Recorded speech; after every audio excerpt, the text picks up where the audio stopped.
আর uncle, এই যে নিন, এই পানিটা পান করুন, আর এই যে কিছু টাকা রাখুন। আজ আমি অনেকদিন পর বিদেশ থেকে দেশে এসেছি। বাড়িতে যাওয়ার আগে এই টাকাগুলো আমি আপনাকে দিয়ে যেতে চাই। নিন।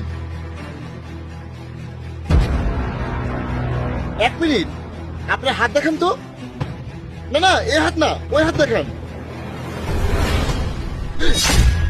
বাবা, আরে বাবা, তোর কি হয়েছে? তুমি ভিক্ষা কেন করছো? বাসায় তুহিন আর ঋতু তো আছে। আমি তাদেরকে নিয়মিত টাকা পাঠাই তাদের পড়াশোনা করার জন্য আর তোমার খরচের জন্য। তো তুমি এখানে ভিক্ষা করছো কেন?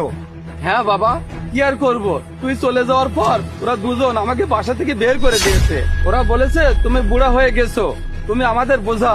তাই জোর করে ওরা আমাকে বাসা থেকে বের করে দিয়েছে। আর তুই চলে যাওয়ার পর ওরা আমার কোনো কথাই শুনতো না।